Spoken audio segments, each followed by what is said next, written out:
I hope तुम्ही screenshot घेतला असेल। आता लगेच काय करतोय आपण आपल्या नेक्स्ट रिएक्शन कडे वळतोय। ज्या रिएक्शन मध्ये काय करता येईल बेटा, लक्ष दे।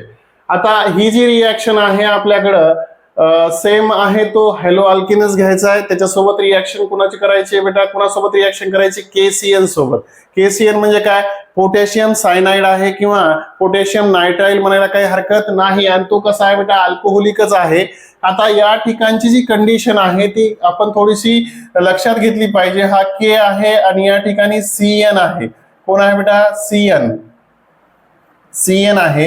या ठिकाणी के वर जो चार्ज असतो तो पॉझिटिव्ह असतो, CN वर चार्ज असतो कोण असतो बेटा, निगेटिव्ह असतो। तर इथं अशा पद्धतीने काय पाहायला भेटतं तुम्हाला, लक्ष द्या। हा जो 1 2 आणि 3 हा कोण आहे तुमचा, लोन पेअर ऑफ इलेक्ट्रॉन याच्याकडे कुणाकडे आहे तर सोडियमकडे आहे। आता लक्षात घ्या, एका ठिकाणी काय आहे तुमच्याकडे के प्लस आहे आणि दुसरीकडे काय आहे, सी वर कोणता चार्ज आहे, निगेटिव्ह चार्ज आहे। आणि के आणि सी ह्या दोघांमध्ये जो बॉन्ड आहे तो बॉन्ड कोणता आहे बेटा, ऑब्विसली आयोनिक बॉन्ड आहे। कोणता बॉन्ड आहे इथं, आयोनिक बॉन्ड आहे, आयोनिक बॉन्ड आहे।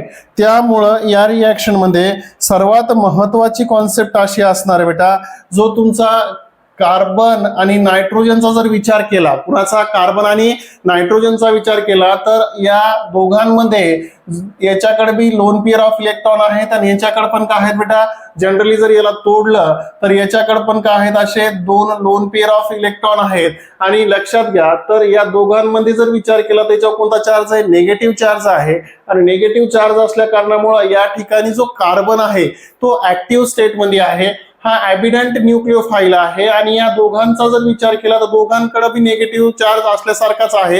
याच्याकडे पण लोन पेअर ऑफ इलेक्ट्रॉन आहे, त्याच्याकडे पण लोन पेअर ऑफ इलेक्ट्रॉन आहेत। परंतु कार्बन एक असा आहे की कार्बनवर एक निगेटिव्ह चार्ज कसा आहे, जास्त आहे। त्या कारणामुळे या दोघांमध्ये कार्बन काय करेल, सहजासहजी अट्रॅक्ट कोणाकडे होणार आहे, अल्केनकडे होणार आहे। आणि त्यानुसार तुमचा पुढचा प्रोडक्ट तयार होणार आहे। कसा, लक्ष द्या, सेम सिच्युएशन आहे बेटा। सिच्युएशन काय आहे, लक्ष दे, काय असणार आहे तुमच्याकडे, R बॉन्ड X असणार आहे प्लस KCN असणार आहे। आता इथं लक्ष द्या, ही जी रिएक्शन आहे ती कशी होणार आहे बेटा, लक्ष द्या, इथे इन द प्रेझेन्स ऑफ काय आहे बेटा, उष्णता। आता थोडस लक्ष द्या, सिंपल आहे, जो तयार होणार आहे तो काय होणार आहे, समजा इथं K प्लस आहे। आता लक्ष दे बेटा, सिंपल आहे, इथं C ट्रिपल बॉन्ड N आहे। आता या ठिकाणची जी सिच्युएशन आहे, याच्याकडे पण काय, 2 लोन पेअर ऑफ इलेक्ट्रॉन आहेत आणि इथं कोणता चार्ज आहे, निगेटिव्ह चार्ज आहे। याच्याकडे 2 लोन पेअर ऑफ इलेक्ट्रॉन आहे, पण निगेटिव्ह चार्ज कुणाकडे जास्त आहे बेटा, तुमच्या C कडे। म्हणून काय करतो, हा C जो आहे तो इथं अटॅक करेन, हा बॉन्ड असा काय होतो, ब्रेक होतो, हा लिव्हिंग ग्रुप अशा पद्धतीने निघून जातो। कुणासोबत बेटा, तुमच्या K सोबत। आता तयार जो होणार आहे तो कसा तयार होणार आहे, R बॉन्ड काय असेल बेटा, तुमचा R बॉन्ड CN प्लस काय तयार होतो बेटा, KX तयार होत असतो। काय तयार होत असतो, KX। तर अशा पद्धतीनं या ठिकाणी जो तयार व्हायलाय तो व्हायला बेटा तुमचा कोण, याला म्हणायचं अल्किल सायनाइड। काय म्हणायचं, अल्किल सायनाइड। आता थोडासा कॉन्सेप्ट लक्षात घ्या, हा जो तयार झालाय अल्किल सायनाइड तयार झालाय। आणि लक्ष दे बेटा, आता या ठिकाणी अल्किल सायनाइड तयार झालाय। आता पुन्हा जर दुसरं एक्झाम्पल, याच्यामध्ये जर याचं एक्झाम्पल पाहिलं आपण, तर एक्झाम्पल काय असणार आहे, लक्ष दे, इथं CH3 आहे, त्याच्यानंतर इथं कोण आहे, CH2 आहे। आणि बाळा इथं कोण घेतला तुमचा, इथं Br घेतला किंवा कोण घेतला, Cl घेतला, प्लस काय होईल, KCN। आता लक्ष द्या बेटा, सिंपल आहे, जो तयार होणार आहे तो काय होणार आहे तुमचा, KCl तयार होईल। आणि इथं पुढे इन द प्रेझेन्स ऑफ काय रे, हीट। आता तो तयार होतो तो काय असणार आहे, CH3, त्याच्यानंतर CH2। आणि बाळा लक्ष दे, पुढचा काय असणार आहे तुमचा, CN प्लस, बाळांनो थोडासा कॉन्सेप्ट अजून क्लिअर करू, KCl काय असणार आहे, KCl। तर हा आहे तुमचा इथिल सायनाइड। काय आहे, इथिल सायनाइड। लक्ष द्या, खूप सिंपल कॉन्सेप्ट आहे, परंतु या ठिकाणची जी कॉन्सेप्ट आहे त्या कॉन्सेप्टचा जर विचार केला तर इथं कार्बन हा मोर रिएक्टिव्ह म्हणून काय व्हायला, ऍक्ट व्हायला ऍज कम्पेअर टू नायट्रोजन। परंतु ऑब्विसली नायट्रोजन हा कार्बन पेक्षा जास्त रिएक्टिव्ह आहे। परंतु सिच्युएशन काय आहे, कार्बन आणि कोणासोबत, पोटॅशियम या दोघांमध्ये काय आहे, एक आयोनिक बॉन्ड आहे. त्या कारणामुळं या ठिकाणी तुमचा कार्बन काय झाला, ऍक्टिव्ह झालाय आणि या ठिकाणी तुमचा इथिल सायनाइड काय झालाय, तयार झालाय. ओके, तर अशा पद्धतीनं हे काय झालं बेटा, तुमचं न्यूक्लियोफिलिक सबस्टिट्यूशनची ही पाचवं एक्झाम्पल आहे. या एक्झाम्पलचा पटापट स्क्रीनशॉट काढून घ्या. लगेच आपल्याला काय करायचंय, नेक्स्ट रिॲक्शन कडे वळायचंय.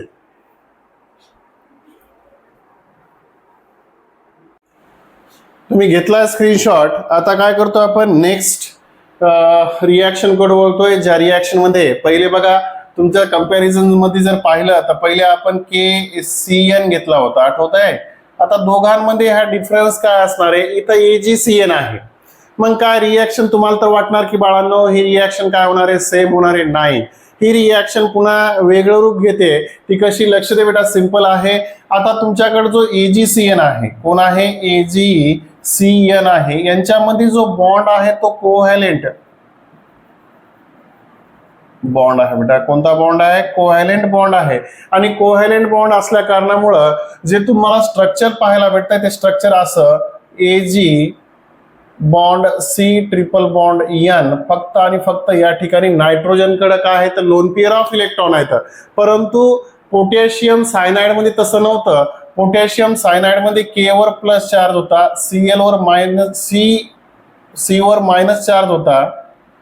C वर कोणता चार्ज होता, मायनस ट्रिपल बॉन्ड N. आणि इथं पण लोन पेअर ऑफ इलेक्ट्रॉन होते आणि याच्याकडे पण काय होते, लोन पेअर ऑफ इलेक्ट्रॉन होते. ही कंडिशन वेगळी आणि ती कंडिशन वेगळी. परंतु आता ही जी रिॲक्शन पाहिजे ती रिॲक्शन पाहिजे AgCN ची. आता AgCN ची रिॲक्शन पाहत असताना महत्वाची कॉन्सेप्ट अशी बेटा, लक्ष दे, खूप सिंपल आहे. तुमच्याकडे R बॉन्ड X आहे, म्हणजेच कोण आहे बेटा, हा अल्किल हलाइड आहे. ऑब्विसली कोण आहे बेटा, अल्किल हलाइड. सिंपल आहे. प्लस जी रिॲक्शन लिहायची आहे ती रिॲक्शन काय आहे तुमच्याकडं, Ag काय आहे, CN आहे.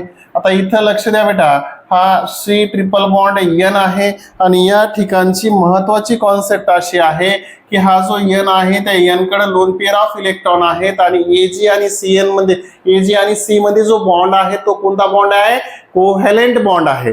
आणि कोव्हॅलेंट बॉन्ड असल्या कारणामुळे ऑब्विसली कार्बन कडे कुठलाही चार्ज नाहीये, कारण कार्बनने त्याचे स्वतःचे इलेक्ट्रॉन Ag सोबत शेअर केलेले आहेत.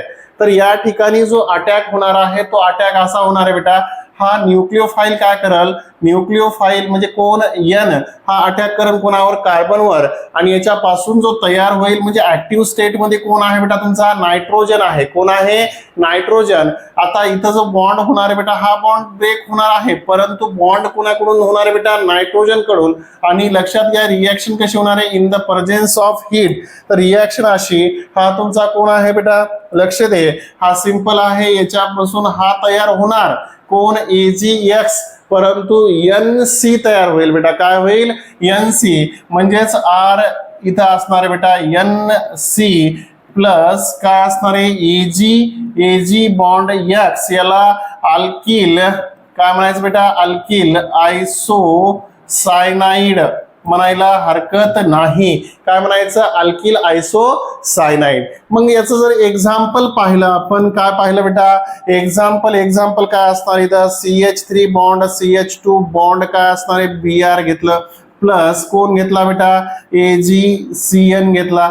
तर यापासून जो तयार होणार आहे तो काय होणार आहे बाळा, लक्षात घे, सिंपल आहे. CH3 बॉन्ड CH2 बॉन्ड काय रे बेटा, काय आहे, इथं असणार आहे NC असणार आहे. कोण असणार आहे, N बॉन्ड C असणार आहे.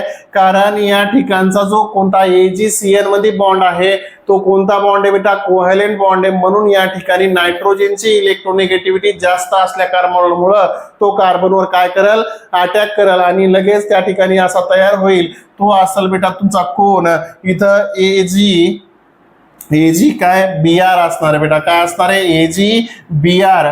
तर अशा यालाच म्हणायचं इथिल आयसोसायनाइड. काय म्हणायचं बेटा, इथिल आयसोसायनाइड म्हणायचं. तर अशा पद्धतीनं हे असेल तुमचा इथिल ब्रोमाइड. अशा पद्धतीने ही कॉन्सेप्ट आणि या कॉन्सेप्ट मधला तुम्हाला डिफरन्स कळाला असेल. हे जर वापरला तर काय होतं, इथिल म्हणजे सायनाइड, अल्किल सायनाइड होतो आणि हा अल्किल आयसोसायनाइड, कारण यांच्यामधला जो डिफरन्स आहे इथं आयोनिक बॉन्ड आहे आणि इथं कोणता बॉन्ड आहे बेटा, कोव्हॅलेंट बॉन्ड आहे. तर बाळांनो पटापट याचा स्क्रीनशॉट काढून घ्या. लगेच लागलीच आपल्याला नेक्स्ट रिॲक्शन बघायची. कुणाची? न्यूक्लियोफिलिक सबस्टिट्यूशन रिॲक्शनची. बघा जे आपल्याकडे नवीन नेक्स्ट रिॲक्शन आहे त्या रिॲक्शन मध्ये जर विचार केला प्रामुख्यानं, तर आता या ठिकाणी पोटॅशियम नायट्राइट आहे आणि ते सिल्वर नायट्राइट आहे. आता पोटॅशियम नायट्राइट जे आहे बेटा याच्यामध्ये आयोनिक बॉन्ड आहे. थोडस लक्ष द्या, के आणि ओ मध्ये काय असणार आहे, आयोनिक बॉन्ड आहे. आणि या ठिकाणी आहे के आणि ओ मध्ये कोणता, कोव्हॅलेंट बॉन्ड आहे बेटा. कोणता बॉन्ड आहे? कोव्हॅलेंट बॉन्ड आहे. या दोन कॉन्सेप्ट तुम्ही थोडेसे लक्षात ठेवल्या पाहिजे. आता इथं के आणि ए जी हे दोघं पण काय आहेत, मेटल आहेत, परंतु एका ठिकाणी कोव्हॅलेंट बॉन्ड आहे, एका ठिकाणी आयोनिक बॉन्ड आहे. मग हा पोटॅशियम नायट्राइट आहे, तो सिल्वर नायट्राइट आहे. परंतु या ठिकाणी दोन प्रोडक्ट जे होणार ते वेगळे होणार आहेत. सपोज माझ्याकडे इथं आर बॉन्ड एक्स आहे बेटा. काय आहे? आर बॉन्ड एक्स आहे. प्लस रिॲक्शन केली कुणासोबत, के प्लस आणि इथं ओ मायनस, त्याच्यानंतर इथं एन डबल बॉन्ड ओ आहे. काय बेटा? एन डबल बॉन्ड ओ आहे. आता नायट्रोजन जनरली जर पाहिलं, नायट्रोजनची व्हॅलेन्स सॅटिस्फाय आहे. नायट्रोजनवर तुम्हाला ऑब्विसली एक लोन पेअर ऑफ इलेक्ट्रॉन पाहायला भेटल. परंतु आयोनिक बॉन्ड असल्या कारणामुळं इथं ऑक्सिजनकडे ऑब्विसली इलेक्ट्रॉन याची पण व्हॅलेन्स सॅटिस्फाय आहे आणि इलेक्ट्रॉन आहेत. नायट्रोजन हा ऑक्सिजन पेक्षा काय आहे, कमी इलेक्ट्रोनेगेटिव्ह आहे. परंतु या ठिकाणी तो काय आहे, कोण ऍक्टिव्ह आहे? ऑक्सिजन. आणि ऑक्सिजन ऍक्टिव्ह असल्या कारणामुळे या निगेटिव्ह चार्जमुळे तिथं नवीन एक प्रोडक्ट तयार होतो. तो कसा? इथं कोण निघून जाणार आहे बेटा तुमचा, हा कोण, के आणि एक्स. इथं काय बेटा, आर, त्याच्यानंतर इथं ओ, त्याच्यानंतर इथं एन, इथं डबल बॉन्ड ओ. असा तुमचा अल्किल नायट्राइट काय व्हायला, तयार व्हायला. प्लस बॉन्ड काय व्हायला, के बॉन्ड एक्स तयार व्हायला बेटा. काय तयार व्हायला? के बॉन्ड एक्स. हे या ठिकाणी काय व्हायला, तुमचा स्ट्रक्चर तयार व्हायलंय. मग आता मला सांगा बेटा, याला अल्किल नायट्राइट म्हणता येईल बेटा. काय म्हणता येईल? अल्किल नायट्राइट म्हणता येईल. ओके, तीच तशीच सेम रिॲक्शन समोर आहे. मग आपल्याकडे इथं पण कोण आहे, आर बॉन्ड कोण आहे, एक्स आहे बेटा. काय आहे? R bond X. त्यानंतर इथं काय घेतलाय, प्लस काय आहे, A G O bond N double bond O. आता लक्षात घ्या, ऑक्सिजनची व्हॅलेन्सी या ठिकाणी सॅटिस्फाय आहे, ऑक्सिजनवर कुठलाही चार्ज नाहीये. आता इथं काय आहे, तुमच्याकडे याचे दोन लोन पेअर ऑफ इलेक्ट्रॉन आहेत. आता ऑक्सिजन ऑब्विसली काय आहे बेटा तुमचा, हायली इलेक्ट्रोनेगेटिव्ह आहे आणि हा कसा आहे, लो इलेक्ट्रोनेगेटिव्ह आहे. म्हणून हा सहजासहजी काय करेल, या ठिकाणी असा अटॅक करत आणि इथून हा काय होईल बेटा, यांच्याकडे जाईल. आता इथे जे नवीन स्ट्रक्चर तयार होणार आहे ते कसं होणार आहे, R N double bond O आणि ते काय सिंगल बॉन्ड. इथं यालाच असं देऊ शकतो बेटा, R N O two plus काय असणार आहे तुमचा, एजी बॉन्ड काय असणार आहे, एक्स. यालाच म्हणायचं नायट्रो अल्केन म्हणायचं. काय म्हणायचं बेटा, नायट्रो अल्केन. काय म्हणायचंय, नायट्रो अल्केन. अशा पद्धतीनं ह्या दोन कॉन्सेप्ट मध्ये पण तुम्हाला डिफरन्स कळाला असेल आणि तुम्हाला हे सर्व लेक्चर तुम्हाला व्यवस्थित समजला असेल अशी मी अपेक्षा करतोय. बाळांनो, सर्वात महत्वाची कॉन्सेप्ट आहे, माझं लेक्चर करत असताना तुम्ही वही पेन पेन्सिल घेऊन बसलं पाहिजे. माझ्यासोबत नोट्स तुम्ही काय केल्या पाहिजे, लिहिल्या पाहिजे. आणि एक सर्वात महत्वाची गोष्ट अशी आहे, महाराष्ट्रातील सर्व विद्यार्थ्यांसाठी मी मराठीमध्ये हा कोर्स घेऊन आलेलो आहे. तर तुम्ही मला सपोर्ट केला पाहिजे. मी पण एक महाराष्ट्रीयन आहे. बाळांनो, पुन्हा दुसरी एक गोष्ट अशी आहे की माझा जर चॅनलवर तुम्ही नवीन असताल तर तुम्ही माझ्या चॅनलला लाईक करायला, शेअर करायला आणि सबस्क्राईब करायला विसरायचं नाही. जय महाराष्ट्र.